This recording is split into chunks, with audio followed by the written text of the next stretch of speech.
Hey everybody, welcome to What the Flick. Matt, Alonso. Golden Globe nominations announced today for whatever that's worth. Look, I don't take any awards particularly seriously, but I probably take the Golden Globes least seriously of all, except maybe the National Board of Review, which aren't even really critics, but that's another story.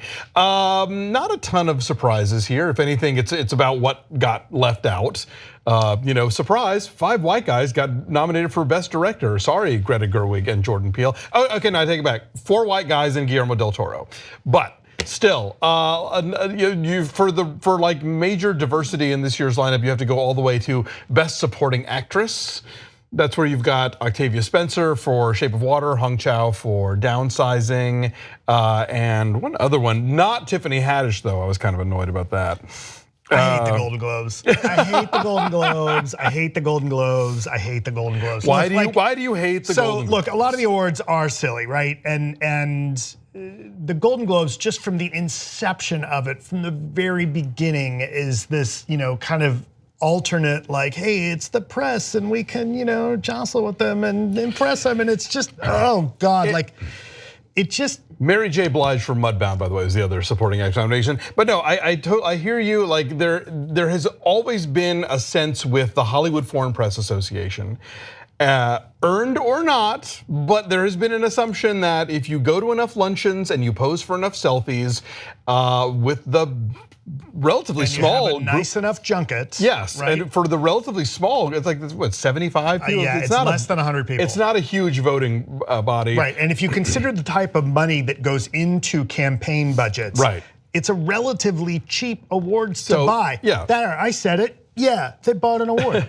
So yeah, there's a perception they're an easily stroked group, and that's why you get nominations for things like The Tourist, right?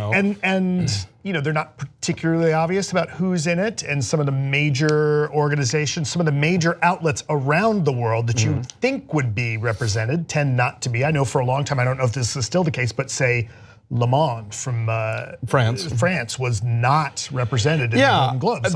There weren't a ton of, like, for example, I know like for a long time at LA Film Critics, I think we had 2 overlapping members who were also in Hollywood Foreign Press. One of them isn't a critic anymore, he's now a movie producer. Actually he was a movie producer for a while, and now he's a festival exec.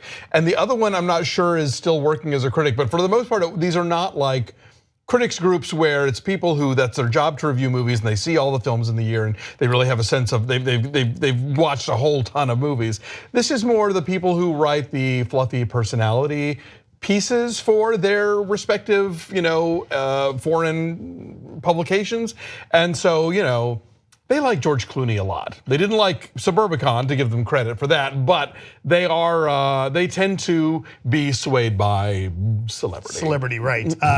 Right, one of the running jokes, amongst the running jokes about the Golden Globes is that, they want to give the award to the person that they know is going to show up to their show.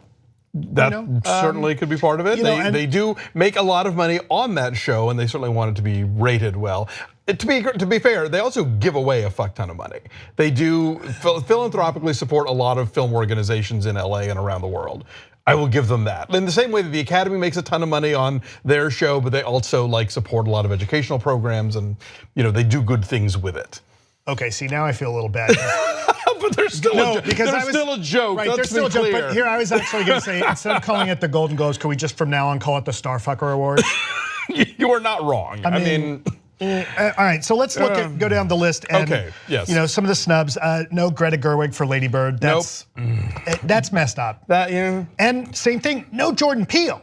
I mean, come on. For directing or writing. Right. Was that for both of them? Did she also not get a screenplay nomination? I don't know about screenplay, but she didn't get directing for Lady Bird. And Jordan Peele left out for directing and writing for Get Out. That movie, that's still, to this day, at December, that's gonna be in my top 5. No question. Absolutely, that's one of the best movies, not just of this year, it's one of the best movies anybody's made in the last 10 years. They did at least nominate Daniel Kaluuya for Get Out in the actor category, which is nice. Nothing for Wonder Woman. Nothing for Wonder Woman. Here's the thing. They, I guess, got to see The Greatest Showman and All the Money in the World before the rest of us did. The first screening I heard about for Greatest Showman was yesterday, and they must have seen it in time to nominate it. And when I'm not getting to see All the Money in the World till Friday. So. I saw a great tweet, and I believe it's from Katie Walsh, film writer and critic, who, I hope I'm quoting Katie correctly, saying, it's amazing that the HFPA saw All the Money in the World before maybe seeing All the Money in the World. The eyebrows are mine, by the way. Not allegedly. Anyway. Did you see Camille Nanjiani's tweets today? Oh, no. Oh, so good. So Camille Nanjiani tweeted today, hey everybody, this is Steven Spielberg. I took Camille's phone. Big Sick is the best movie I've seen all year. My family, the Spielbergs, love it. It's a whole thing. Yeah, it's pretty funny. I was not the biggest fan of The Big Sick, but that you don't nominate Holly Hunter, it was kind of a shock. Although supporting actress is a very competitive category this year, and it will continue to be all the way through the Oscars. Yeah, and then Veep got left out of. Well. Maybe they figured they. I'll tell you, I have to say they do make some interesting TV choices. Not always necessarily the best ones, but they were flying the flag for stuff like Transparent and Mozart in the Jungle. Which has been left out now. Early, really? Transparent did not get nominated. That's true. Yes, they didn't get anything. Yeah. So yeah, I don't know what to. I don't know if it's on YouTube. There's a really good documentary that was on. Remember the Trio Network? Yeah. They always had cool shit. They had a documentary called Golden Globes, Hollywood's Dirty Little Secret. And it was sort of a history of the apex of the early Golden Globes corruption was the Pia Zadora year. Oh my God. When basically a bunch of their members had been flown out to Vegas by Pia Zadora's wheeler dealer husband to the casino that he owned to see her perform live. And she got the Best Newcomer award that year for Butterfly, somehow beating out Elizabeth McGovern for Ragtime, and I think somebody else, and so it was so embarrassing. They actually kind of went away for a few years. Then they came back, and now we sort of are forced to take them seriously because everything now is about whether or not it's a bellwether for the Oscars. It isn't. I mean, I'm a member of LA Film Critics, and we just had our vote and we announced our awards, and so much of the coverage I read was about how often we overlap with the Oscars and whether or not we're a predictor. And it's like, guess what? In that room, we give zero fucks about whether or not our choices are going to wind up getting nominations or wins at the Oscars. But that's not what I hear. No, it is totally true. You've never been in that room, but you've never applied. Don't give me that. Anyway, I don't write for anywhere. Well, then that's why you are not a member. I brought that up with Christy. Christy's like, "Well, you got to write for one of these outlets." I'm like, "Oh." Yeah, there's always a catch. Yeah, writing. But the Golden Globes basically now exist as the goat entrails that we like to throw to figure out what that's going to mean for the Academy Awards. So I don't know. I'll just stick with Golden Globes with the goat entrails. There you go, boom. So I don't know if that's your game. I don't know what we're supposed to make of this. I suppose that the Post is a player, we knew that. Here's the only thing that I really like about the Golden Globes. That show is fun because everybody's drinking the whole time. And so by the end of the show, yes, that's where it gets fun, yes. Right? And if they did that at the Oscars, but they don't serve liquor at the Oscars, which is there is a bar in the lobby, but apparently it's not. It doesn't flow the way it does on your table at the Golden Globes. Right? No, there should be people walking up and down the aisles like they do at the ball games, like handing out beers. There you go with them peanuts. Now, okay, I have a bullshit I want to call on a nomination, but I want to hear if you have any first. Is there anything that did make the cut that you're like, really, this? Nah, I'm a little surprised that.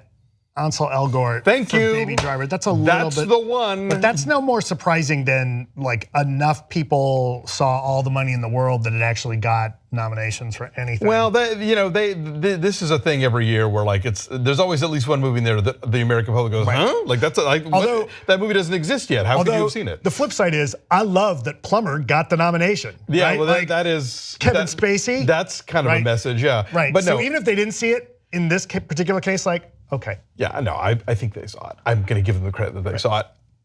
Ansel Elgort for Baby Driver. Okay, I know I like this movie way less than most of the world. People dig this movie and they loved it, and I was the cranky boots about it. But give me a fucking break. That is not a performance of anything. No, and what's amongst the things that are awful about Spacey is that Spacey puts in a good performance in that movie. Like he's this kind of slick guy in that movie, and if it didn't turn out that he is, if in another world where Kevin Spacey is not the raging asshole that we've discovered he is, as far as assaulting younger men and over and above just also being a dick off camera, then you'd look at him getting, and he probably would have gotten the nomination. You're like, yeah, he's really good in that. He's really fun. He's really charming. He sells that role really well. It's different enough than House of Cards. Great. You could defend that, yeah. But Ansel Elgort, come on. Yeah. Come on. Even in 10 slots, there are better actors they could have gone with in that category. Yeah. Okay. So anyway, so the Golden Globes, they don't matter in the slightest, but we'll be watching the show anyway. But the LAFCA awards do. Hey, you know what? They do. No, I'm serious. Like they do. Our membership sees more movies per year than the HFPA does. I would put money on it. And you get bribed less. Anyway, we'll be watching the damn show because they'll all be drunk. And my opinions are my own, and they're completely exactly yes. It did not reflect anything because maybe the Young Turks will be eligible for something one year, and we don't want to get in trouble. Complain about them okay, later. yeah, I'll do that right. Okay, thanks for watching. We'll be back with more news in a bit.